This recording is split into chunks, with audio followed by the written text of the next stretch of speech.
C'est tout simplement l'exposition de référence à l'occasion de ce centenaire de la Première Guerre mondiale.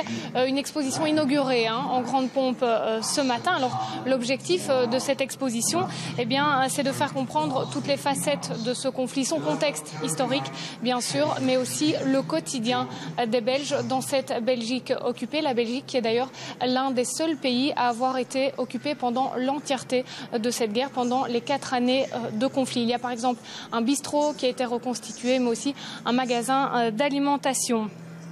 Alors, donc la Belgique, je viens de vous le dire, un enjeu central de ce pays. Et puis, l'exposition retrace également toute la mobilisation des États européens qui sont venus secourir la Belgique. À mes côtés, le directeur général du musée. C'est une exposition extrêmement didactique. Il y a énormément d'images, énormément de films. Et ce que l'on ignore parfois, c'est que c'est une guerre qui est aussi extrêmement filmée. Beaucoup d'images et de témoignages existent. Ce que vous dites est tout à fait correct. C'est une guerre qui sera énormément médiatisée. L'empereur d'Allemagne avait déjà commencé et notre souverain Albert continuera au-delà du conflit. Donc il y a énormément de documents de tout type qui jusqu'à présent ont été sous-utilisés ou tout simplement parce qu'ils n'étaient pas connus ou encore se trouvaient sur des supports difficiles. Alors effectivement aussi, didactique ne veut pas dire nécessairement école. Cette exposition veut expliquer par différentes techniques, bien sûr film, mais aussi des animations, mais aussi par exemple prendre la place d'un soldat en bord de tranchée et regarder à travers un périscope. Donc le didactisme, c'est un didactisme qui n'est pas lourd, qui n'est pas scolaire, qui essaye de faire comprendre la réalité des choses.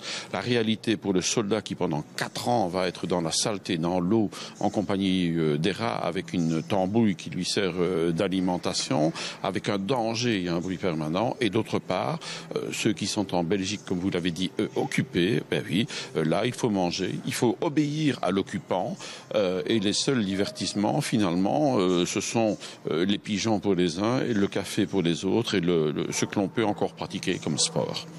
Alors, c'est une exposition, est-ce qu'on peut dire quand même qu'elle est tout public? Vous l'avez dit, c'est pas une exposition spécialement pour les écoles, mais on peut quand même dire qu'elle est destinée à tous les publics? Alors, je baliserai, ce n'est pas seulement une exposition pour les écoles, ce n'est sûrement pas et seulement une exposition pour les spécialistes en armement. Mais je pense que les personnes qui sont intéressées par l'ordre chronologique des combats, etc., y trouveront un très grand plaisir. Et tous ceux qui veulent simplement se demander comment le monde du 19e siècle et aussi celui du 20e nous est parvenu à travers cette guerre. Et donc... Voilà, merci beaucoup. Juste aussi à rappeler un fil rouge qui retrace en fait les destins croisés d'Albert Ier, le roi des Belges, et puis de Guillaume II, l'empereur d'Allemagne.